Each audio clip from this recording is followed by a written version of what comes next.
Wednesday, pinag-usapan namin is about us being restored to our original design. No, kinuha natin yung teksto sa Hebrews chapter 9:14 and 1 John chapter 1 verse 17. 7, sorry. So yung main impact no na meron tayo ng Wednesday is what I've told. The greatest tragedy in life is not sin. Do you believe in that? It is living without understanding who you are. Amen? Kanina, ganda nung revelation nung dun sa mga leprospirosis. Yung mga taong may leprosy, di ba? Tama ba English? No?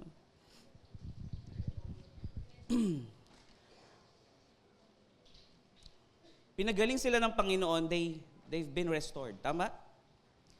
Na-restore sila. And after that restoration, merong nanumbalik sa kanila eh. Napansin nyo ba, after the restoration, they praise the Lord. Tama? Many people are praising the Lord without the authority. Alam nyo ba yung pakiramdam ng merong authority? Yung pakiramdam ng merong authority that you are doing something na siguradong-sigurado ka sa ginagawa mo. Tama ba? Maraming tao, they're praising God pero full of doubt. Ibig sabihin, walang authority doon. Amen?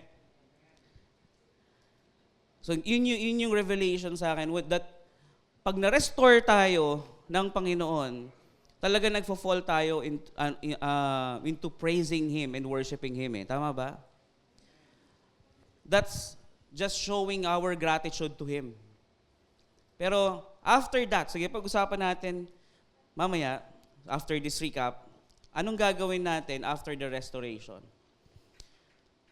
So, pinag-usapan namin nung last Wednesday, yung first point natin is yung kasalanan or sin distorted our design. No? So, yung dapat na alam mo, yung original design mo, lumalabo. No? Nawawala yon because of sin. The blood restored your value. Sin ditong tumanggap na sa ating Panginoong Yesus.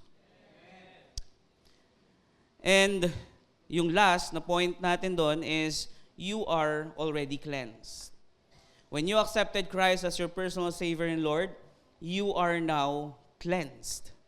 And not just cleansed, you are restored. Hallelujah. So today, let's talk about this. Basahin natin Luke chapter 10 verse 19. Behold, I have given you authority to tread on serpents and scorpions, and over all the power of the enemy, and nothing shall hurt you. Hallelujah. Let's all pray. Father, we declare your goodness and greatness to this place. We glorify your name. May you use me mightily to deliver your words today. May every hearts, every souls in this room be attentive at marinig ang lahat ng iyong salita. Through me, in the name of Jesus we pray. Amen. Okay. Behold, I have given you authority to tread on serpents and scorpions, and over all the power of the enemy, and nothing shall hurt you. Meron na ba ditong mga nasaktan? Dami, di ba? It is because we don't know our authority. Tama?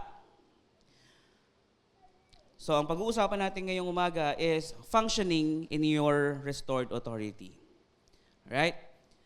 So, last Wednesday, we are all restored to our original design. Tama ba? So, ngayon, after the restoration, we need to do something. Amen? Hindi naman tayo kinuha agad ng Panginoon after He restored us. So we need to function in our restored authority. So hindi lang basta yung kaligtasan ang natanggap mo, but the authority. Amen. Malinaw na sinasabi sa Luke chapter 10 verse 19 na binasa natin kanina that He have given us authority. Alright? Last time we established that you are not just forgiven, you are restored. But restoration without function is frustration. Mahirap yon. Restored ka nga, pero hindi mo alam kung anong function mo. Amen ba? Maraming ganyan. Tinanggap si Jesus, they celebrate, no? Nagpo-praise and worship, pero may dysfunction. Hindi kasi alam kung ano talaga yung purpose niya. Tama ba? So many believers, just like what I said, they celebrate being restored, but still live powerless. Kaya ang daming Kristiyano nasasaktan sa konting kibot. Amen po ba? Maraming Kristiyano, no? Kasi nga, they're just Christians. They're not being an ambassador of the kingdom. Amen? Katampuhan, saktan, kakanta, gusto ko nang bumitaw. How? Diba? So, konting maliit na bagay, pinapalaki. Konting gusot, dumadami. Mahirap maniwala sa maling akala. Kasi nga, mali yung perception mo eh. Amen? Maling akala. Marami ang namamatay sa maling akala. Totoo po yun eh. Kasi akala mo, tinanggap natin si Jesus, okay na yun. Tao lang ako, nadadarang, natutukso din. Tama ba? Bakit ganon? Kasi hindi nila ginagamit kung ano yung na-restore. Amen? Alam lang nila that they are restored, pero hindi nila alam kung ano yung na-restore sa kanila. Ang akala lang natin, yung na-restore sa atin after accepting Christ as our personal Savior and Lord, is yung, meron na tayong eternal life. Yun lang. But how about the authority to function to the original design? Amen? God didn't just restore you to feel better. He restored you to operate differently. Naintindihan po ba? Hindi lang to basta pagaanin yung loob mo. Pero ginawa niya yung restoration to our lives para yung ways mo mabago from dun sa nakaraan. Kaya nga sabi niya, do not conform any longer to the pattern of this world, but be transformed by the renewing of your mind. Di ba? Tayo mismo gagawa nun. It is a command. Di ba? Too good to be true. You're just waiting for God to change you. We need to work hand in hand sa Panginoon. Di ba? Hindi pwedeng gagawin mo lang kung anong gusto mo, whatever will be, kaya sera-sera. Tapos ipagpe-pray mo na lang, Lord, baguhin mo ako. Pwede ba yan? Aray mo. Di ba? We need to work hand in hand sa Panginoon. You need to do something. Ano yun? Ang linaw ng command niya, linaw ng utos niya eh. Renew your mind. Change the way you think. Amen po ba? So number 1, pag-usapan natin, restoration requires activation. Amen? Again, sabi mo sa katabi mo, restoration requires activation. Amen. So, just like a phone or a smartphone, bumili ka ng cellphone pero hindi mo ina-activate, that's useless. Hindi mo alam kung anong function ng phone na to, that's definitely useless. Tama ba? Sayang lang yung value ng phone na binili mo, pero hindi mo alam yung kung paano i-activate at di mo alam yung function. Diba? Ang daming tao bumibili ng latest phone. Pero for what? Tama? Without knowing your purpose, why you upgrade your phone, that's useless. Amen.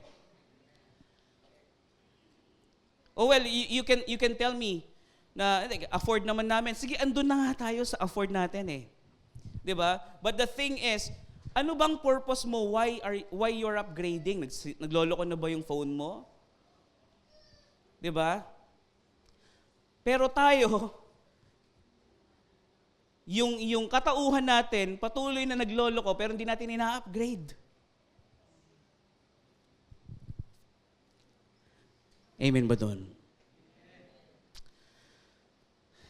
So before anything else, you need to know kung ano ba talagang purpose mo, anong layunin mo, kung bakit mo gagawin ang isang bagay. 'Di ba? Restoration requires activation. Ephesians chapter 2 verse 10, we are His workmanship, created in Christ Jesus for good works. You were not just restored from something. You were restored for something. Amen? Ang Diyos pag kumilos, laging may hangarin yan. For I know the plans I have for you, plans to prosper you and not to harm you, plans to give you hope and a future. Amen? So hindi ka lang niya basta kinuha sa lusak, but He restored you for something gusto niya meron kang gawin. Kaya nga ang daming nakatala sa Biblia eh.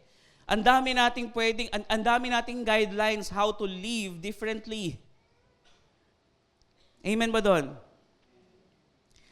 Design always implies function. Hindi lang basta palamuti. 'Di ba? Pagka-design pero walang function, anong tawag doon? Fake.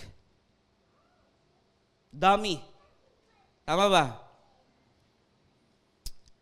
Pag bumili ka ng sasakyan, lahat ng makita mong buttons may function. Amen? So, if you don't know how to use it, sayang ang pera mo sa pagbili.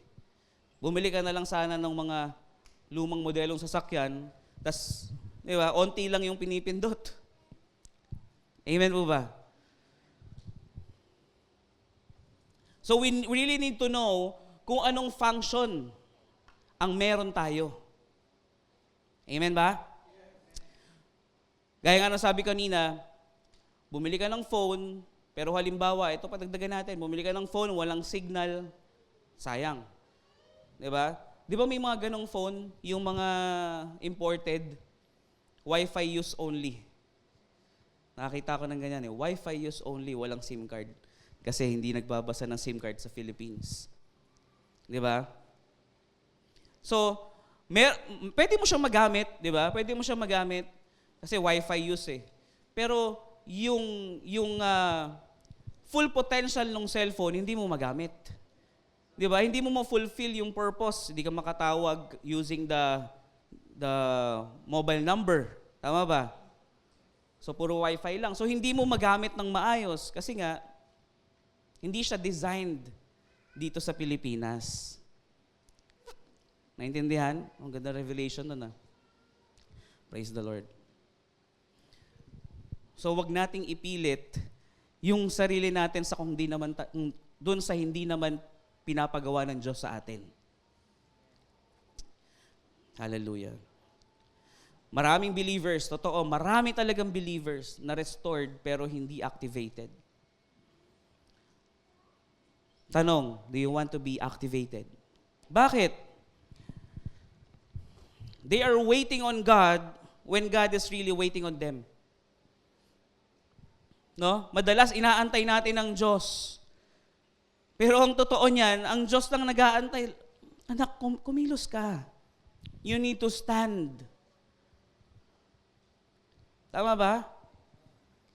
Yung mga pinagaling ni Jesus, si Jesus ba yung kusang lumapit sa kanila para gumaling? Yung babaeng dinudugo, anong ginawa niyang effort para siya ay gumaling? Gumapang. Di ba? And yung faith niya, mahawakan ko lang ang laylayan ng damit ni Jesus, ako'y gagaling na. That's the faith. Di ba? Hindi siya yung, so bahala na si Jesus, kung papagalingin niya ako, gagaling ako. Di ba? Maraming ganyan. You really need to do something. Gusto mong gumaling? Wag naman yung parang, bahala na si Lord. Hindi, you need to do something. Mataas ang sugar mo, kain ka pa rin ng kain ng maraming matatamis. Bahala na si Lord kung pagagalingin niya ako. Ganun ba yun? Di ba? Tatawid ka. Bahala na si Lord. Kung masasagasaan ako, masasagasaan talaga ako eh. Binigyan tayo ng knowledge, understanding, and comprehension ng Panginoon. So, it's up to us if we are going to put it into wisdom. Amen? Dahil ang knowledge, understanding, and comprehension, baliwala yan kung hindi siya magiging wisdom. Kasi walang application, walang activation. Amen? Ang daming alam ng mga tao that Jesus is Lord, Jesus heals. Di ba? Pero hanggang dun lang yun. Hanggang dun lang yun sa alam nila that Jesus can heal. Pero walang wisdom, walang activation. Amen po ba? Di ba? That's the sad reality. We really need to activate ourselves inside the kingdom of God. Amen? Tingnan nyo magbigay tayo ng example sa insurance industry. Pagka may lisensya ka, hindi ka pa ganap na activated kung wala ka pang benta. Tama ba yon? Tama ba? Sino yung mga may lisensya dito pero hindi activated? Di ba? Laki ng ngiti. Kitang-kita mo agad eh. Nag-exam. Biruin mo, sayang yung sayang yung binayad, sayang yung pagod, sayang yung effort. Nag-exam pumasa pero hindi na-activate. Tama? Wala man lang ROI. Di ba, no? Ganun din. Biruin mo, nagsimba ka na, pumunta ka na dito ngayong araw na to. Tinanggap mo si Jesus. Nagpuri ka na, nag-invest ka na ng oras every Sunday, every Wednesday, every Saturday, no? Nag-invest ka na ng oras sa Panginoon, pero hindi ka pa rin activated. Di ba sayang? Wala kang nakukuha, walang bumabalik sa'yo. Tama? Ay, Pastor, akala ko ba, don't expect something. Ang sabi ng Panginoon, I came here to give you life. Amen? Para saan ba na tinanggap natin siya pero walang magbabago sa buhay natin? Kailangan meron. Kung tinanggap mo siya pero you still have the same mindset as before, you need to renew your mind. Amen? Hindi pwedeng bahala, kasi ganito ako Ganito talaga ako Ginawa ko ng Diyos na ganito. Hindi ko kailangan magbago agad-agad. Yes. Hindi naman overnight nagbabago ang tao, tama ba? Pero kailangan natin gumawa at kumilos para mangyari yung pagbabago. Tama ba? Kailangan natin magpatuloy para tuloy nangangampanya. No? Tuloy-tuloy lang tayo sa pagbabago. Kasi, you cannot give what you don't have. Tandaan natin to, you cannot give what you don't have. Amen? Ang daming Kristiyano gusto mag-share ng Word of God, pero hindi naging effective kasi yung sinishare nila, wala naman sila eh. Knowledge pa lang, walang wisdom. Amen po ba? Hallelujah. Number 2, authority was always part of your design. Simula pa lang nung tayo nilikha ng Panginoon, parte na ng disenyo ng Diyos sa atin, yung merong authority. Amen?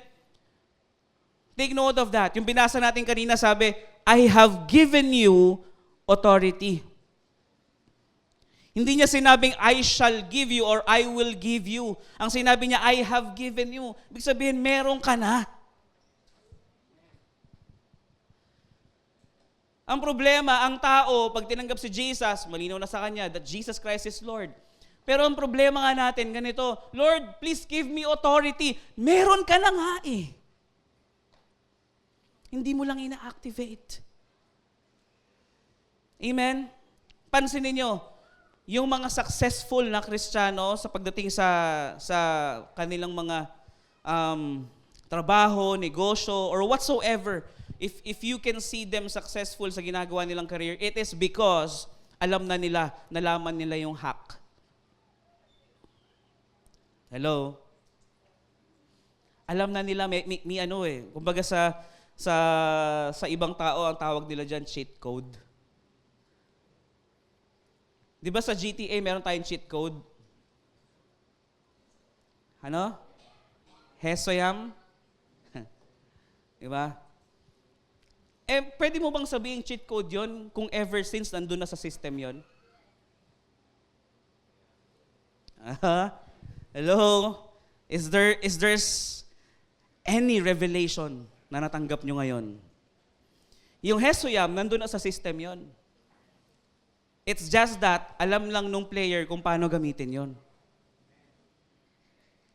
Amen? Ang cheat, yung may gagalawin ka pa, bubuksan mo pa yung computer, tapos yung, basta ang dami mong gagawin, may minomodify ka na. Pero yun hindi eh. Nasa system na yun. Yung authority natin, nandito na rin yun. Ang sabi ng ating Panginoon, I have given you authority. Diba? So, it's up to you if you're going to activate it, if you're going to use it with all your life or not. Sipin mo, you are begging for something that's already yours. Parang kawawa naman tayo nun. Genesis chapter 1 verse 26, ano yun? Dominion was our original design. Yun talaga. Ang sabi niya, you should have, let us create man after our image and likeness. Let them have their own dominion. Tama ba? Di ba? Yun yung original design natin. Luke chapter 10 verse 19, anong sabi? Sabi dyan, authority was restored eh. Di ba? Behold, I have given you authority to tread on serpents. Yung binasa natin kanina, ibig sabihin, simula nung tinanggap mo si Kristo, may authority ka na.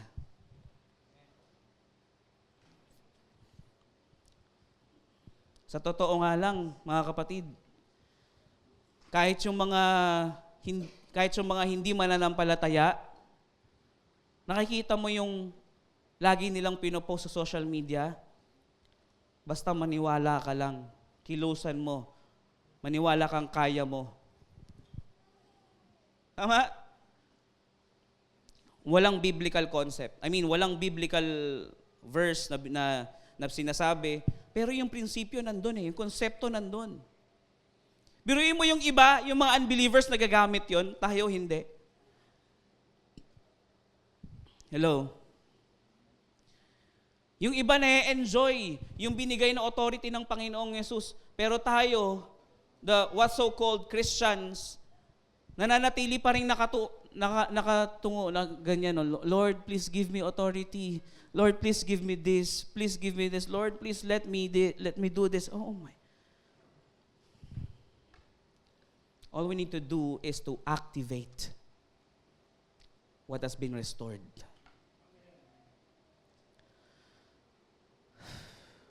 Ibig sabihin, authority is not future. It is not earned. Authority is received and exercised. Amen? Tinanggap mo eh. Regalo na ng Diyos sa iyan. Ang kailangan mong gawin, tanggapin at gamitin. Tanggapin at gawin. Receive and exercise. Exercise. Sige, pag-usapan natin yung exercise.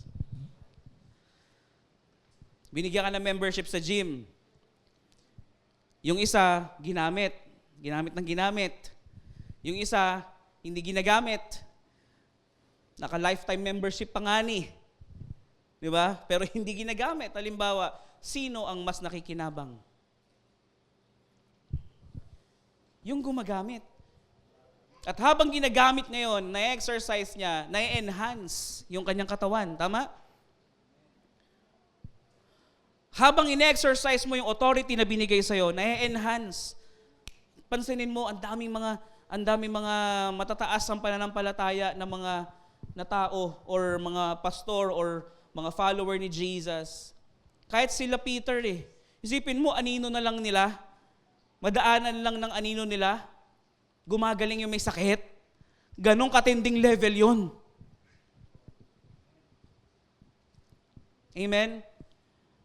And for you to be able na ma-exercise kung sa mga gym rat or gym body o mga gym boys, ang kailangan nila is motivation para sila ay mag-exercise, yung consistency.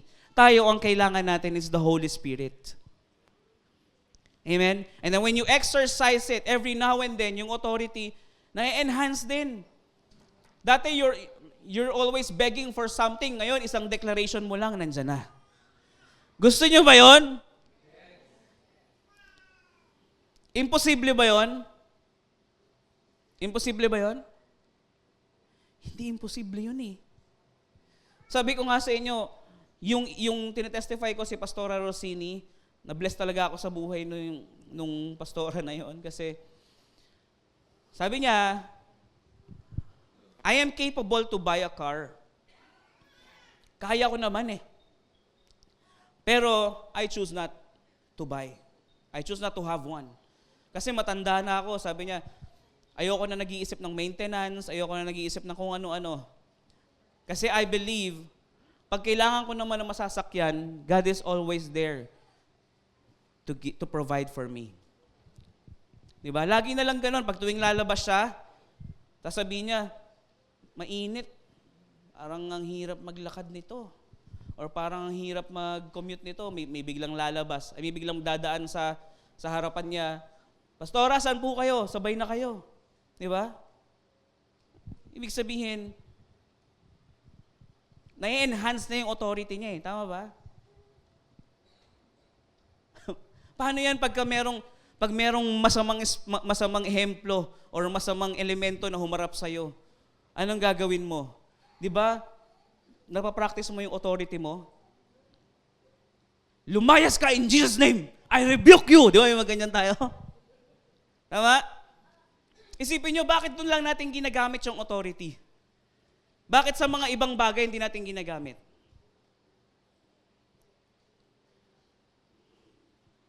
Hello?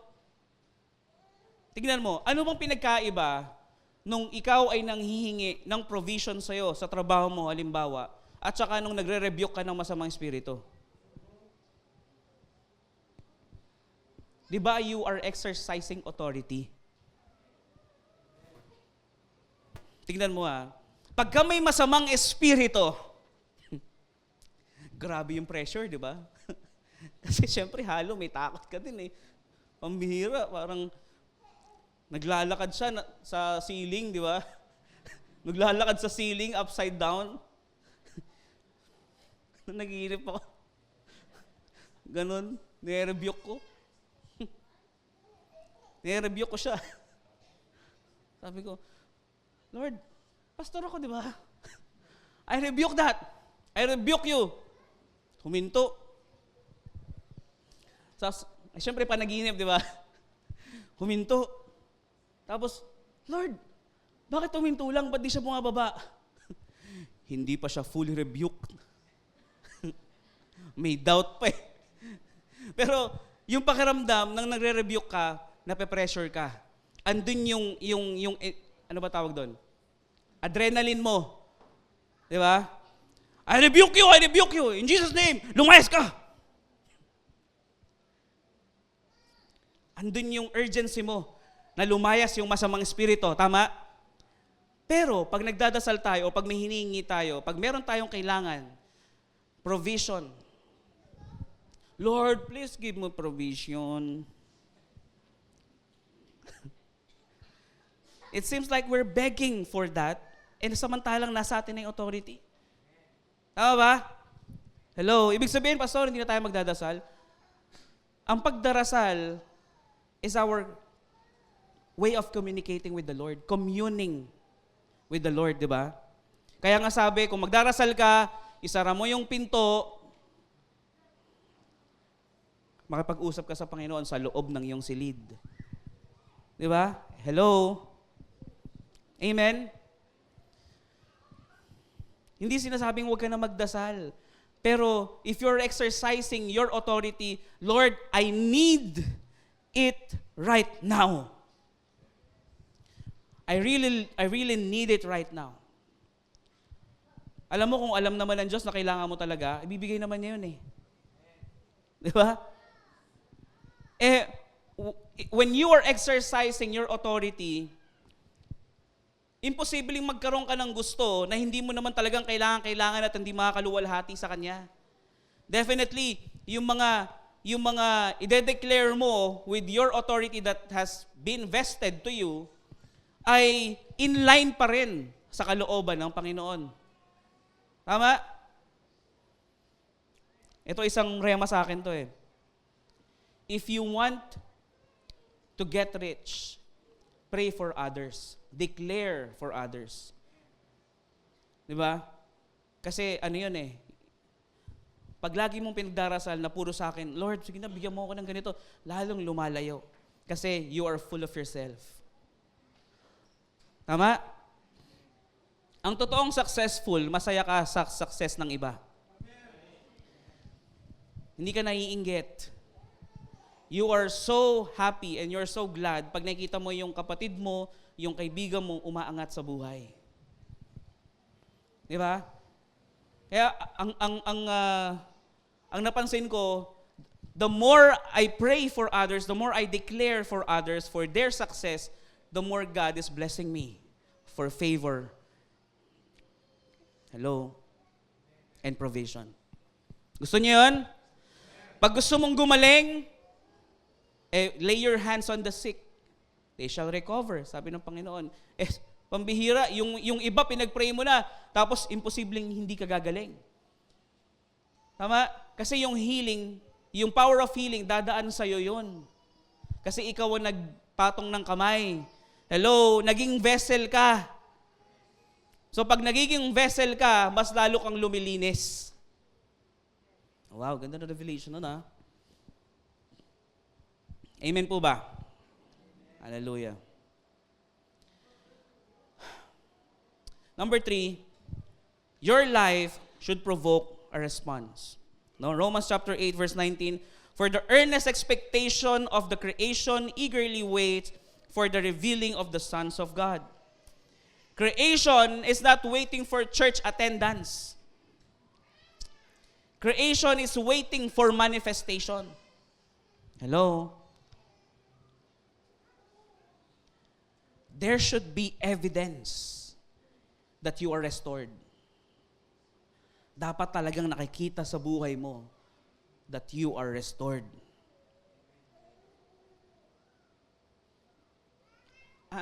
Hindi to usapan ng paramihan ng assets sa buhay.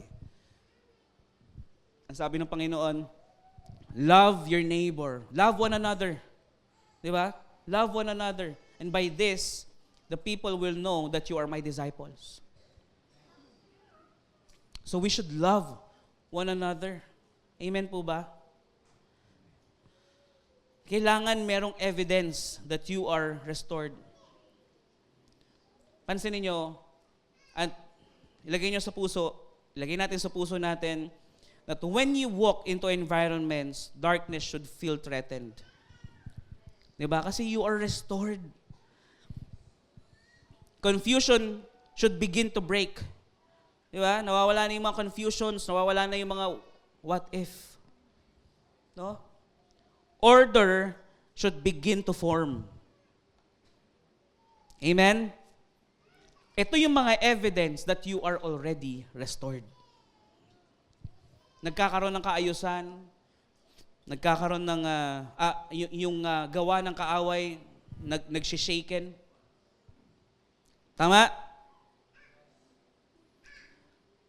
Pansinin nyo, pagka yung presence mo nasa isang lugar, pag merong masamang ehemplo na hindi niya kayang tayuan, yung presensya mo umaalis.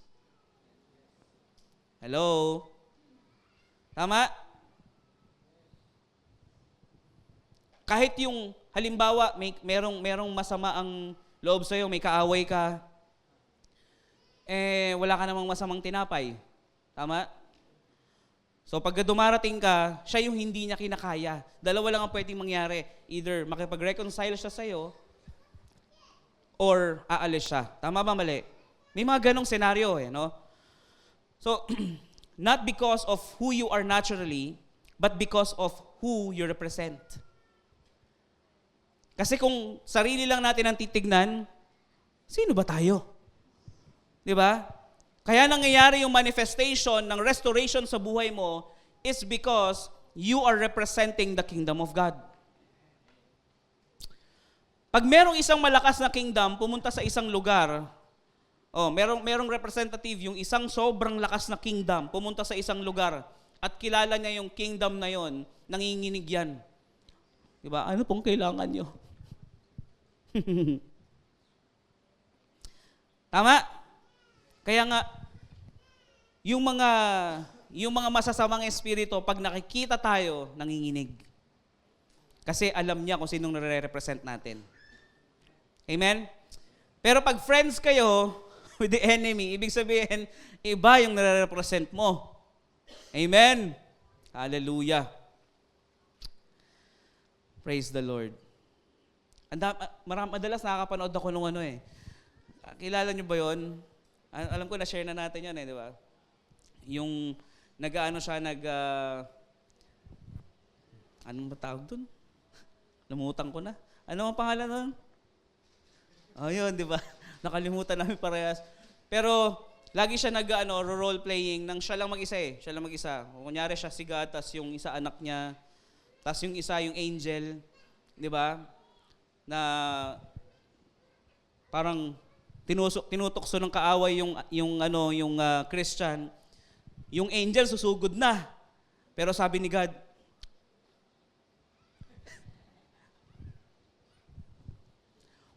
Why God? Walang boses Puro caption lang Pero why? Why are we not going to give him a backup? Parang ganon.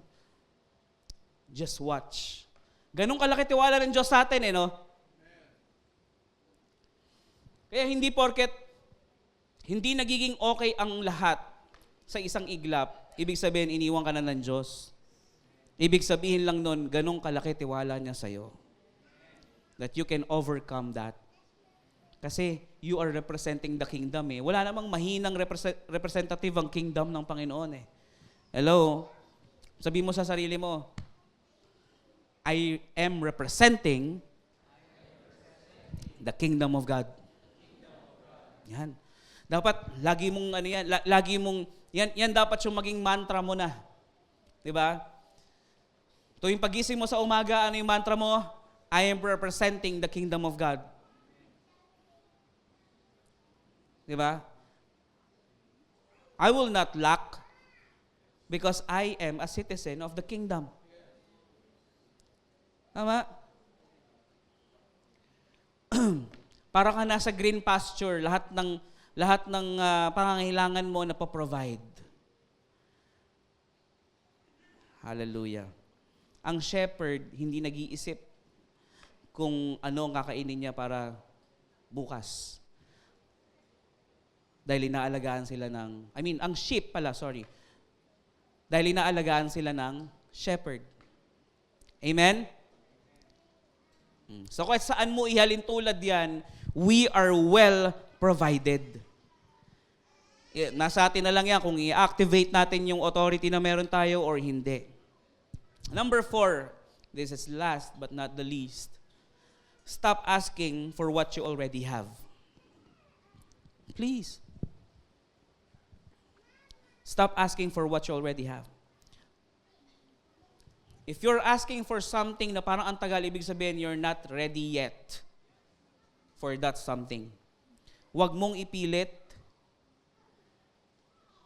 dahil ang lahat ng pilit maasim.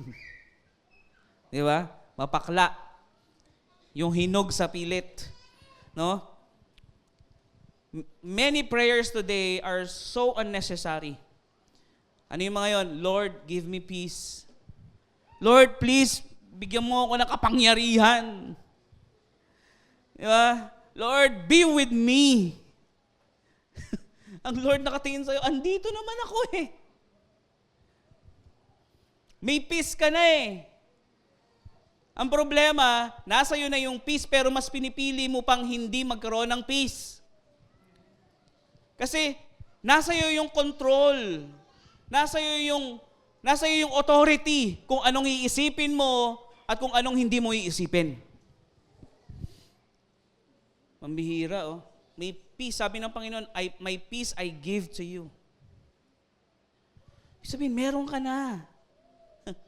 May kapayapaan na ibinigay sa atin ng Panginoon.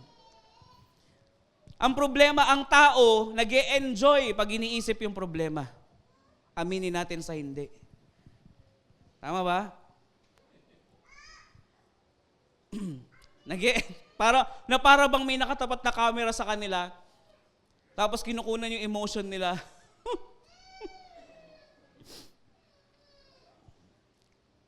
Di ba? Magulat ka, nagwo-walling pa yan. Kasi ang bigat ng problema. Lord, please give me peace. Hindi na hinihingi yun kasi meron ka na nun eh. Ang daming taong mas marami pang problema kaysa sa'yo. Pero bakit ang payapa ng mga mukha nila? Kasi mas pinipili nilang maging payapa kaysa mas stress sa problema. You have the power to choose. Amen? Life is just a matter of, choosing. Because what you don't change, you are choosing. Kung ano ang hindi mo binabago sa buhay mo, pinipili mo yan lagi. Amen? So kung marami kang reklamo, Lord, hirap na ako sa buhay, gusto ko magkaroon ng magandang negosyo, pero, di ba? You have the power, you have the authority to put up a business, pero hindi mo ginagawa. Bakit? Kasi natatakot ka, nilalamon ka ng fear at ng doubt. Ano naman kung malugi? Di ba? Ang daming mga successful na negosyante na nalugi muna bago naging successful. Meron tayong tinatawag na trial. Di ba? May pagsubok tayong pinagdadaanan. Pag napagtagumpayan mo yon, prepared ka na to handle such a big break and financial breakthrough. Di ba? Pero kung dito pa lang nasa stress ka na, nadadown ka na, parang umaayaw ka na, how much more? Doon sa mas malaking responsibility. Amen ba? So yung mga gustong maging successful sa buhay, yung mga gustong magkaroon ng financial breakthrough, yes, you need to pray. Really, you need to pray. You need to ask for a direction.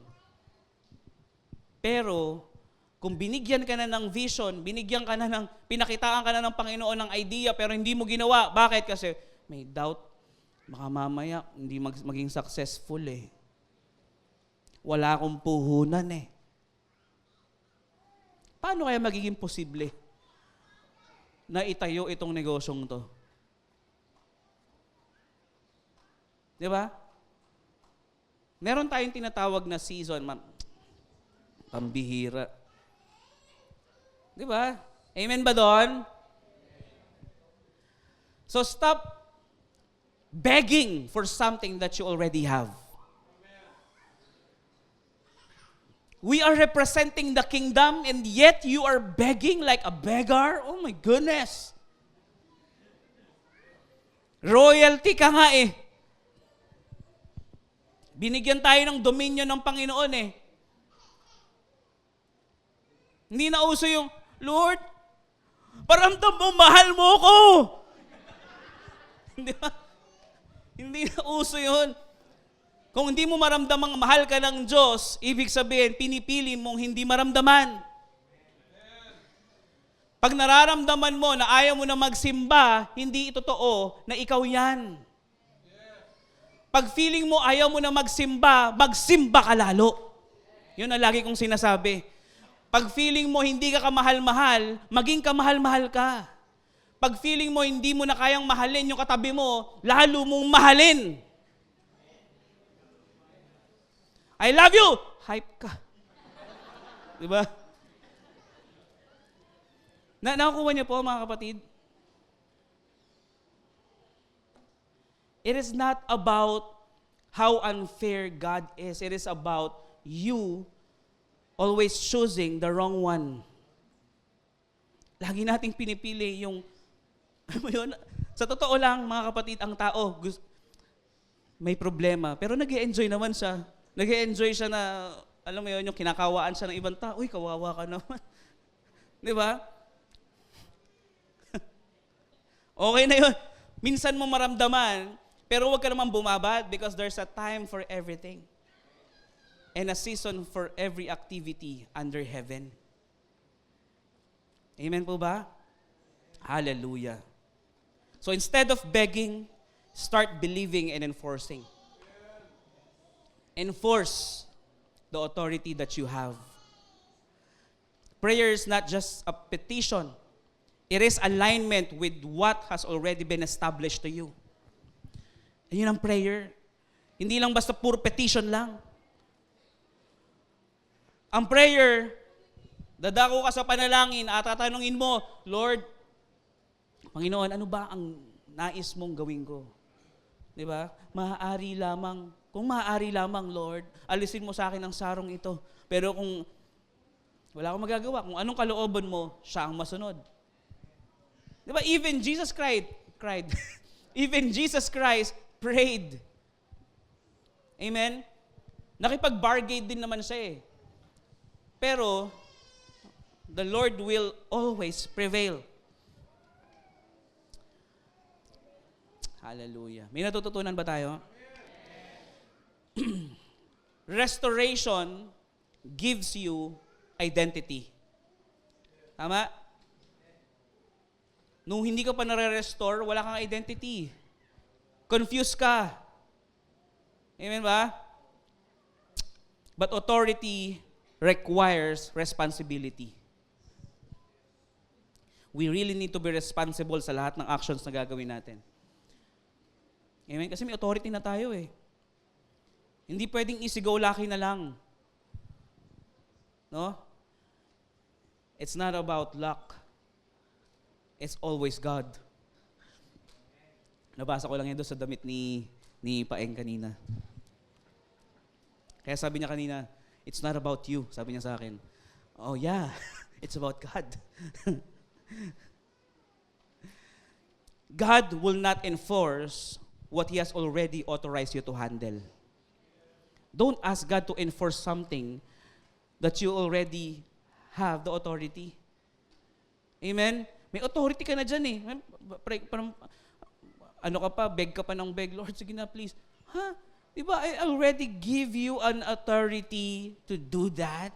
Oh my goodness. Di ba? Parang siguro, parang ganun yung reaction ng Panginoon, eh, no? Pambihira ka. Nasa iyo na ang lahat. Tapos parang kulang pa rin. Di ba? Hallelujah. Are you ready for the declaration today? Sige. Maaari po tayong lahat ay tumayo. We will declare this na hindi lang lumabas sa bibig, pero pinaniniwalaan natin ng buong buo that it will manifest. Amen? Ulitin nyo lang ha. I am not waiting on power. I walk in it. I don't beg for victory. I enforce it. What God restored, I will now operate. I'm not just healed. I bring healing. I am not just free. I enforce freedom. Woo! Hallelujah! Palakpakan niyo ang ating Panginoon. Gumaan. Hallelujah. In conclusion, manatili tayong nakatayo. You are restored, yes. Yes, totoo, you're restored. But now, heaven is asking, will you function like it? Diba? The kingdom does not advance through informed believers. It advances through activated sons. Tandaan po natin yan. You were restored to design. Now, it's time to walk in dominion. Are you ready to walk in dominion? Amen? After this day, mga kapatid, practicein natin. No? Sino po ditong ready na gawin or call to action kasi ito mga kapatid eh. 'Di ba? Sino ditong ready na maglakad sa dominion na galing sa Panginoon? Amen? Hindi ka nagiging mayabang, but you're just being you, no? Kung paano ka dinisenyo ng Panginoon, may authority. Amen? Hallelujah. Sana, and I pray, and I hope and I pray na after this day, wala na sa atin yung laging nagbe-beg for something. Kasi meron na tayong authority to declare what's for us. Amen? Hallelujah. Tayo po'y manalangin. Ama namin Diyos sa mga pangyarihan sa lahat, kami po'y nagpapasalamat sa mga salitang iginawad mo sa amin. Salamat po for reminding us that the authority was already given to us. Now it's up to us if we're going to activate it or not. But God, we really want to activate it. May your presence and your will happen into our lives. Lord, sa aming mga narinig ngayon, may it be, masagawa namin ito sa aming mga buhay. We are giving you our gratitude of praise and worship in the name of Jesus we pray. Amen.